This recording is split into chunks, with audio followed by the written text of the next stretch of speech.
Why are you still angry? My sister and I had 2 work friends over last night for pizza and drinks. People who work with me and my ex are good friends. One of them had been cheated on in the past. When I was going through a hard time, she has been very comforting to me.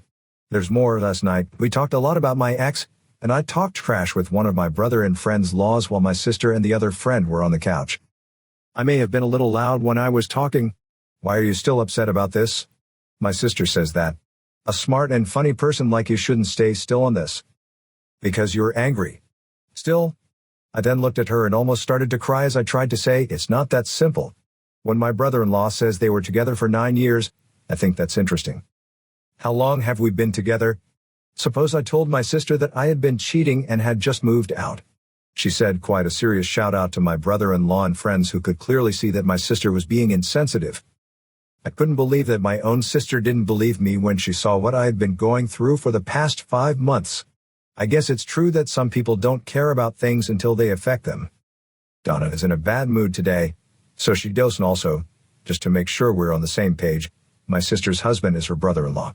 My grandmother is disabled and my uncle is taking her money and abusing her emotionally. Grandmother, my uncle takes her money and doesn't talk to her every day. She is depressed, but my family can't bring her to the U.S., so she's slowly dying. This is a long story with a lot of history. I don't know why. My 40-year-old uncle still lives with my grandmother. As long as she's been around, she's always let him be who he is. Well, he didn't even ask her permission when he brought his now wife into her house. There was a woman living there when she came to visit. People were very happy when she had a child. If you don't get the joke, don't worry. It was also because of diabetes that my grandmother began to have health problems. It's where she lives now. As she was walking through the village, she fell and scraped her knees. She went to see them. She was sick and couldn't eat anything. And the doctors in the area tried to help the infection. It took her a few days to get better, but after that, her wound looked bad. Take her to the hospital quickly. Their car was broken. So they called my uncle and asked him to come down and take her to the hospital. He didn't want to, so he made a big fuss about having to borrow a car. My brother, who was nearby at the time, gave him the car. Because he was told by his parents what was going on, my uncle drove down and picked up.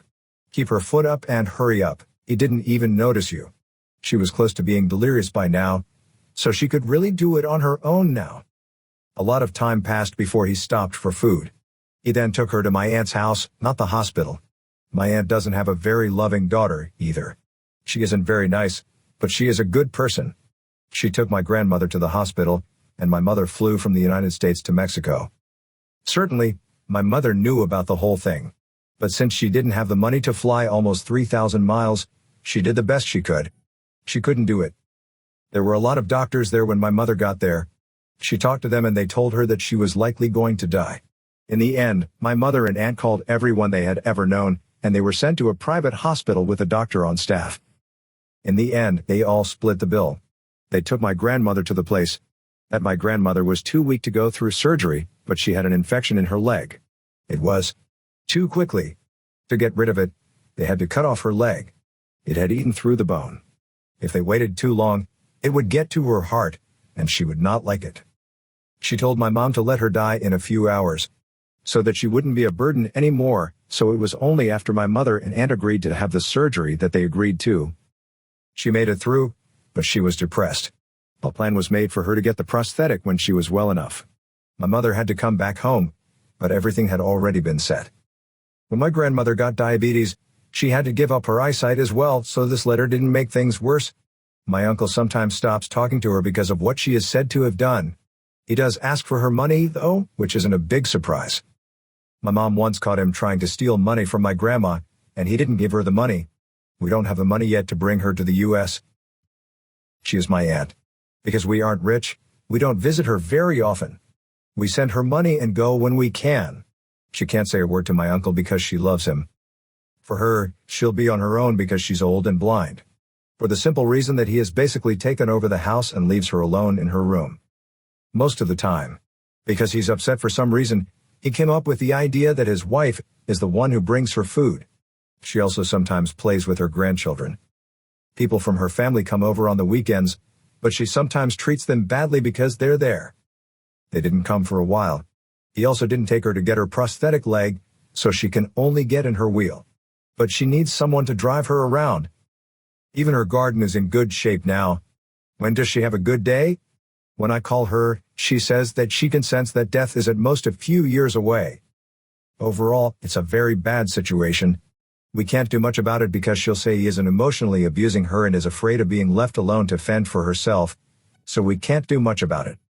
Can't do anything because we can't bring her and don't have anyone to look after her. She should be able to go outside. BTW. She likes this house. There used to be a beautiful garden there that she used to keep. He took the deed to the house so she can't sell it and bring her here. Everything that she wants is her family. As a group, we can give her a hug. She doesn't need to be treated like a person who can't do things on her own. Just tell her that she is loved and that there is good in life.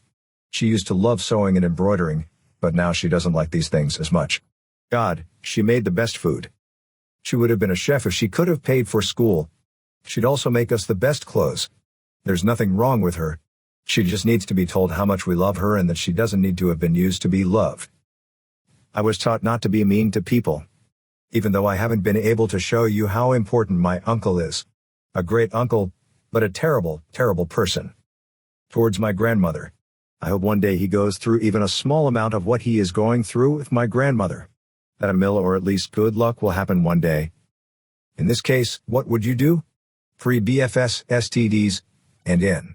A 4F I found out about today might be F30. There were warts on him when he was younger. They will be gone when he finds out he has had hepatitis B for 4 years. As for his blood, her B is almost undetectable. He told me that both of them can't be passed on to me. Because his virtual load is so low, for 4 4s, he hasn't told me about it. He can pass it on. The wards can be passed on after they've been treated and gone. Which is why he didn't. I'm sitting here and I don't know much about ether, except for the small amount. I know what he's saying, and I can see why he says that. It's not true. For an STD appointment, I'm going to have to push myself in. They're all so busy. When is it? It's not for 3 weeks. Honestly, I was shocked because we only had protected sex. This came up because he doesn't want to use condoms now because he doesn't like them. That's when he told me about his. I wanted him to get checked out first. In this case, I'm not sure how much of a risk I'd take if we kept dating. I don't want to get any of the CS things, but up until now everything has been great between us. People in the past have had hepatitis B, and BF has had it in the past. Because he doesn't like condoms, I didn't think he should have told me. And I won't take the chance of having unprotected sex without getting it clean first, either.